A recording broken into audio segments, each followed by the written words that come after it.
ఆత్మ అంటే ఏ తన దృష్టిని బి మరియు సిల కలయిక ద్వారా ప్రపంచం అంటే ఎఫ్ వైపు మళ్లించడం వలన అది ప్రాపంచిక ఆత్మగా అంటే ఏబీసీగా మారుతుంది. ఏబీసీ డి అంటే జ్ఞాపకాల పుస్తకంలోకి వచ్చిన ప్రాపంచిక సమాచారమును అనుభవించి అందులో రాస్తుంది. రాసిన సమాచారాన్ని విశ్లేషించి సూచనలు లేదా కోరికలు తయారు చేసి డిలోని రాసి వాటిని ఈలోని కర్మేంద్రియాల అంటే కాళ్ళు చేతుల ద్వారా పనులు చేయిస్తుంది. ద్వితీయ మనసు ఏర్పడని శిశుదశలో ఏబి అంటే కంట్రోలర్, ఈ అంటే జ్ఞానేంద్రియాల ద్వారా ప్రపంచం నుండి వచ్చిన సమాచారాన్ని అనుభవించి ఆ అనుభవ సారంతో సి అంటే అహం మరియు డి జ్ఞాపకాల పుస్తకంను సృష్టిస్తుంది. పెరిగే అనుభవాలతో ఆ రెండూ గట్టిపడతాయి.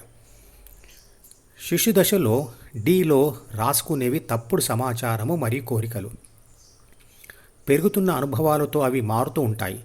అందువల్ల మంచి చెడు, ప్రేమ ద్వేషం, శాంతి అశాంతి అనే పరస్పర వ్యతిరేక లేదా ద్వంద్వ భావాలు మరియు కోరికలు డిలో ఏర్పడతాయి. తనలోని చెడు ఆలోచనను మొదట్లోనే గుర్తించి దానిని అణచగలిగిన వాడు మంచివాడుగా ఉండిపోతాడు. చెడును అణచలేనివాడు తనను తాను సమర్థించుకుంటూ సమాజం ఒప్పుకొని పనులు చేస్తాడు. కీర్తికాంక్ష కలిగిన వాడు చెడు చేయాలని ఉన్నా దాన్ని అణచే ప్రయత్నం చేయడం వల్ల సంఘర్షణ తప్పదు. పరువు, పదవి, సంపద, ఆరోగ్య నష్ట భయాలతో మాత్రమే ఈ అణిచివేత తాత్కాలికంగా జరుగుతుంది. అనుకూల పరిస్థితులు ఏర్పడితే నేలలో ఉండిపోయిన విత్తనం వర్షం పడగానే మొలకెత్తినట్లు చెడు బయటకు వచ్చేస్తుంది.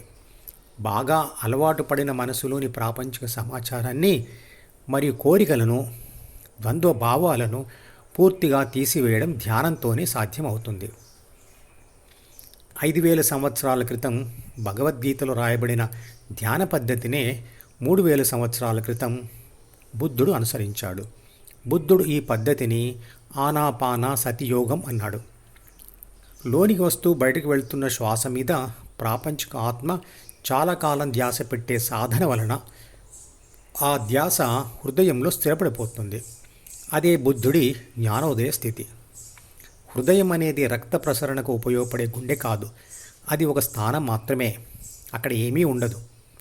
లోనికి వెళ్ళిన శ్వాస రెండుగా చీలి 2 ఊపిరితిత్తులోకి వెళ్ళి తిరిగి ఎక్కడైతే రెండుగా విడిపోయిందో అక్కడి నుండే బయటకు వస్తుంది. ఆ కూడలి ప్రాంతమే హృదయం. ఆ ప్రాంతంలోనే రాముడు ఉన్నట్లుగా చూపిస్తాడు హనుమంతుడు. భగవద్గీత కూడా అంటుంది అక్కడ భగవంతుడు ఉంటాడని. నిజానికి అక్కడ ఎవరూ ఉండరు. అక్కడ స్థిరపడిన సమయంలో ప్రాపంచిక ఆత్మ సి అంటే అహం మరియు బి అంటే ప్రాథమిక మనసులను వదిలి ఒంటరి ఏ అంటే ఆత్మగా ఉండిపోయి తనను తాను లక్షణాలతో పోల్చి చూసుకొని విశ్వశక్తిగా గుర్తిస్తుంది. ఇది 4వ ధ్యాన సాధన దశలలోని చివరిదైన బ్రాహ్మణ దశ కూడా దాటిన స్థితి.